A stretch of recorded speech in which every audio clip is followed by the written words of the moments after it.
all in all, because all is related to everything else, and everything is part of the all.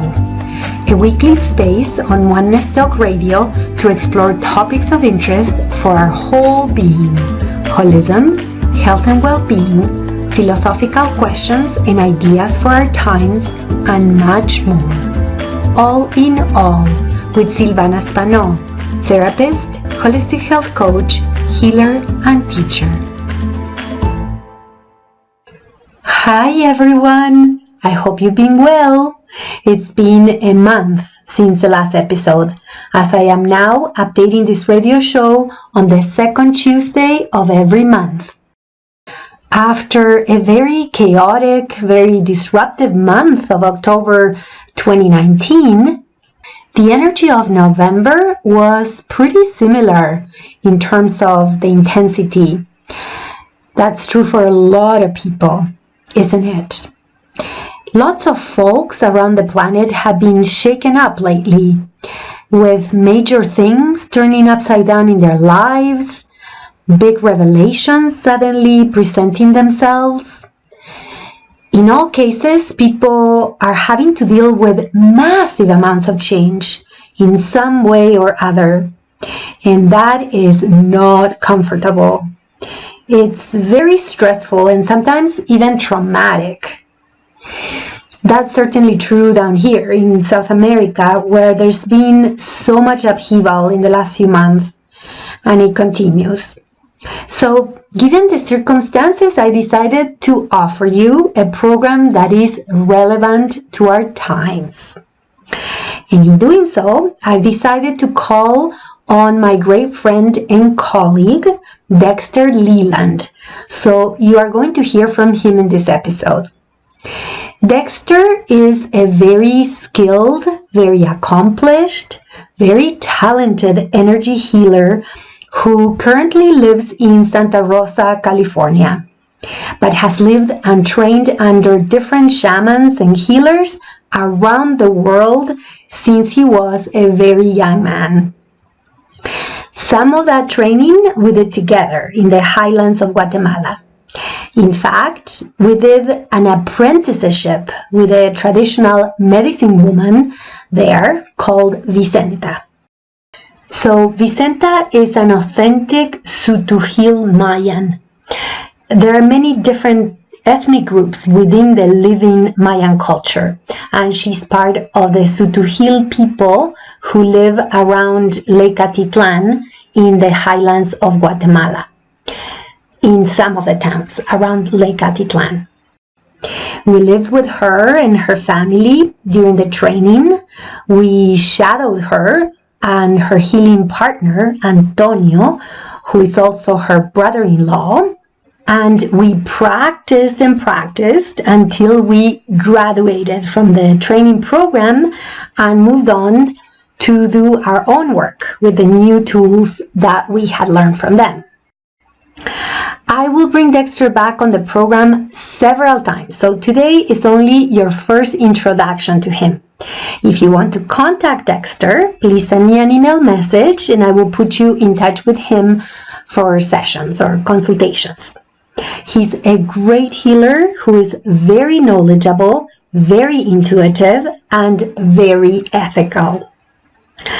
Okay, having said that, let's talk about our subject today.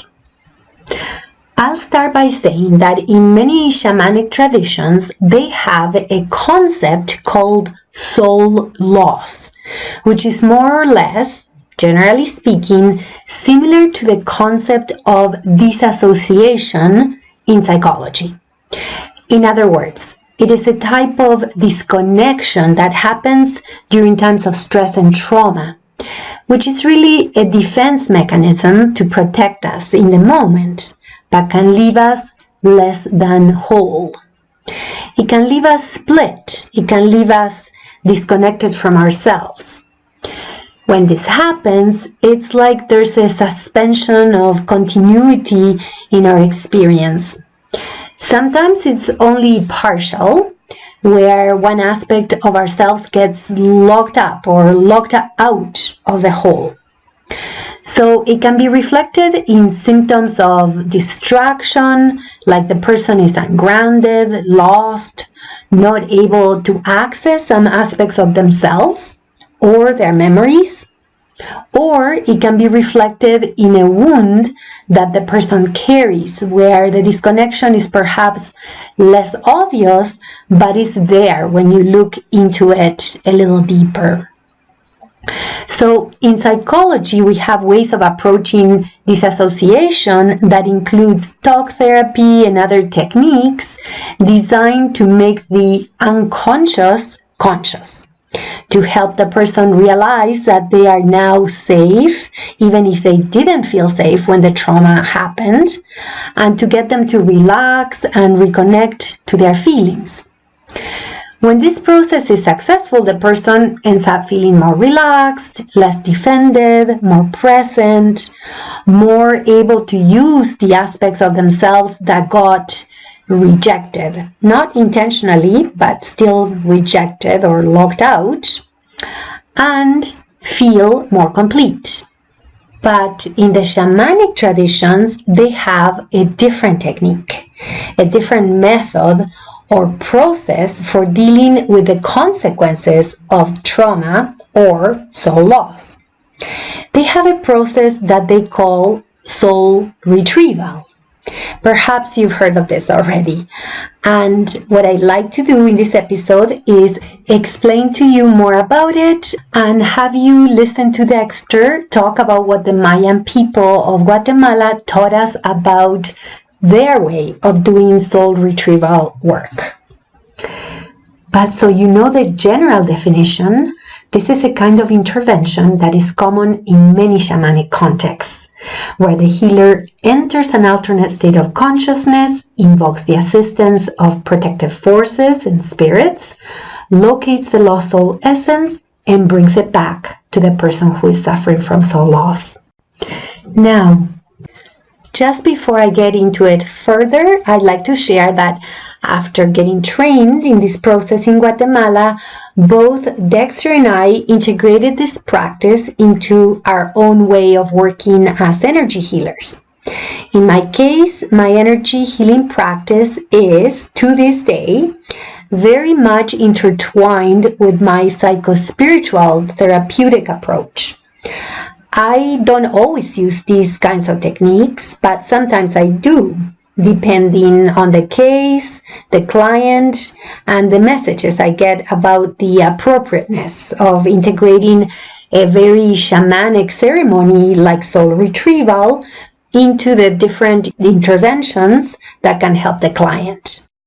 So I'm going to read you a bit from my master's thesis, which integrated psychology and Mayan healing practices, to help you see how soul loss and soul retrieval, its remedy, fits into the shamanic classification of loss of health or well-being. And so you have a general understanding of what this classification includes and how soul loss fits in. Some of the types of imbalances or conditions include fracturas or fractures, evil eye, soul loss, fallen stomach, susto or fright, mal aire or bad air, bad magic, and emotional distress. And here is the description of soul loss from page 133 of my master's thesis. Soul loss, also known as a loss of protection, is considered a very serious condition caused by physical or emotional trauma. If left unattended, soul loss can cause a variety of problems at the physical, emotional, and spiritual levels. The Mayans of Guatemala understand it as the soul, spirit, or personal energy field of the person losing parts or fragments, which are, to them, literally left behind in the time and place where the physical or emotional shock occurred. One of Vicenta's clients mentioned that a woman recommended she go see the healer. The recommending party's advice was that Perhaps you don't have your protection right now, and the doctor can't see that, if one has one's protection or not. Go to her, and I'm sure she'll heal you. So now let's go to page 164 of the thesis, where it talks about soul retrieval, followed by some more word-by-word explanations from clients who received this healing session, which is actually a healing ceremony. Soul retrieval is a specialized shamanic ceremony performed by a healer or shaman to bring back the parts of the client's soul or self that were left behind in moments of physical or emotional trauma. Local Mayans also refer to it as bringing one's protection back, as they believe that when a person's energy is fragmented, it leaves him or her in a weak and vulnerable state. Almost everyone is considered to suffer some degree of soul loss at some point in their lives, from painful or shocking experiences. Soul retrieval is the treatment for it. It is very dangerous to live without one's whole soul, one's intact self, one's protection. Therefore, this healing work is taken very seriously and considered indispensable for health and well-being. So here's a direct quote of what Juana, a woman that I interviewed, said to me about the various traditions of soul retrieval rituals in her town, San Pedro in Lake Atitlan, Guatemala, as well as describing what she witnessed and heard when Vicenta performed a soul retrieval on her little sister. And the quote says, "People do it in different ways. Here in San Pedro, there's 3 ways. Some go to the place where the person fell or suffered the trauma, and they hit the ground and the person's clothes. That's one. Another way is that the person's clothes are taken to the healer's home, and they do it there. And they go pick them up at midnight. Vicenta, what she does is that in her own home, although the person did not fall there, uses a stone and a little bit of water, and she says, 'Let's go, let's go, let's go.' And then the words she says are, 'Come, what are you doing here? Come, come, let's go home. Let's go home. Let's go, my dear. Come, your mom is waiting.'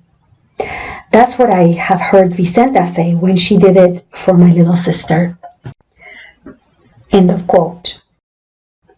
Dennis, a doctor from California who had the ceremony done to him in Guatemala, offered a detailed description of his own soul retrieval experience.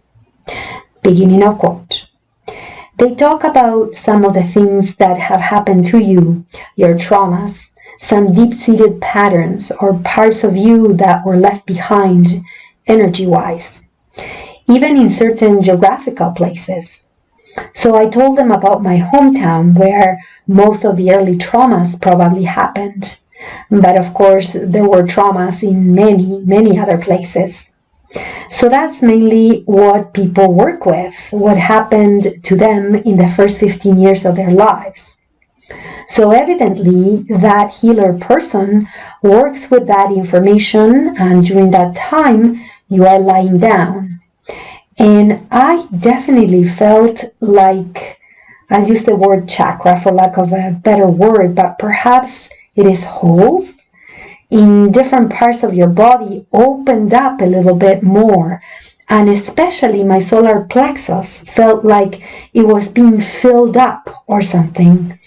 And that went on during almost the whole part of the soul retrieval ceremony in the various different chakra holes in the body. I can't say it's a super strong feeling, but that's what occurred to me, what was happening, what I get. You could kind of feel like you were getting pumped up, like your gas tank was being filled up. End of quote.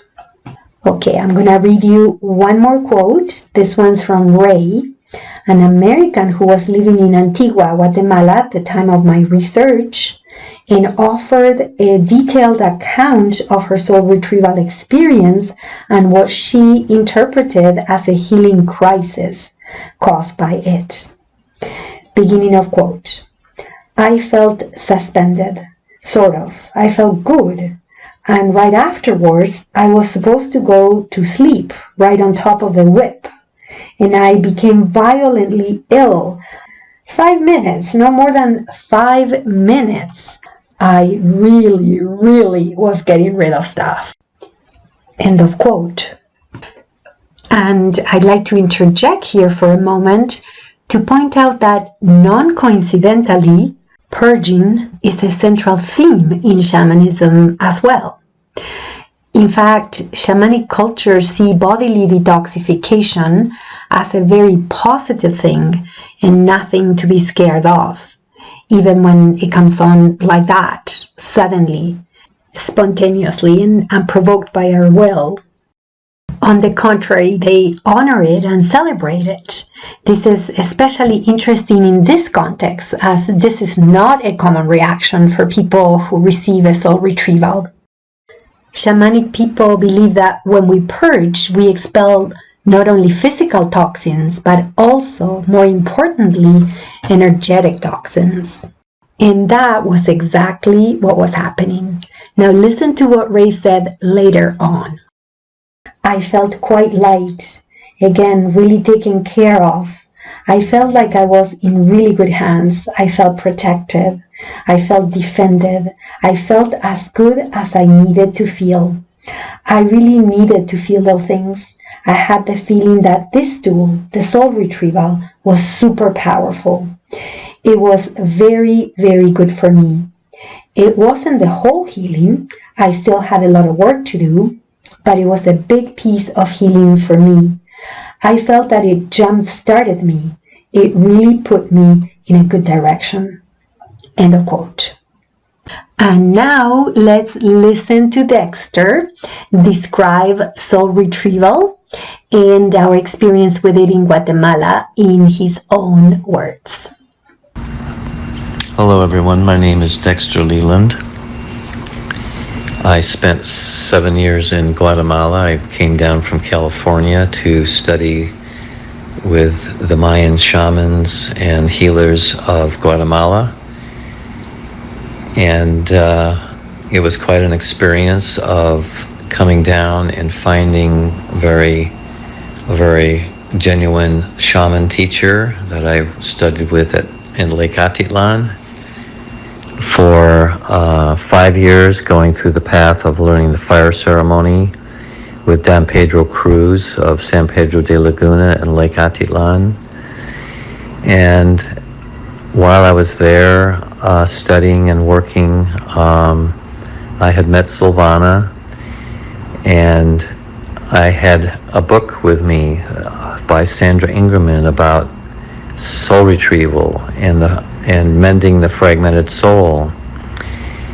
And I was reading that at the shores of Lake Atitlan by my hotel and watching the lake and the beauty of Guatemala. And I was wondering if I needed one of these soul retrievals myself. And little did I know that very soon I would be studying with a woman healer who exposed me to a Mayan form of soul retrieval. And I had no idea that this was a part of their culture, and this was not a part of what I was learning from Don Pedro. And so Silvana and I began apprenticing with Vicenta's husband's brother, Antonio. He was a young, 24 years old at the time, apprentice of Vicenta, and he was teaching us the ceremony that the Mayans do for soul retrieval. And what soul retrieval is in their culture is around any kind of trauma that's happened where a person fragments off from their experience and their soul fragment gets stuck outside of their body. And so a lot of times It has to do with people that get frightened, or car accidents, or the different things where the Mayan families and the people bring their children there to get this reconnected to the fragment itself from falls and accidents and situations. So in the process of learning this, Silvana and I were in Northern California seeing clients. We came across a woman who had been in a car accident. She was in her 30s, and when she was 16 was in a car accident. And you interview the client and you find what resonates as being the main trauma that needs to be, the fragment needs to be returned. And so that really resonated. And so you find out where this happened, what town, what state it was in, hopefully maybe the road or street it was on.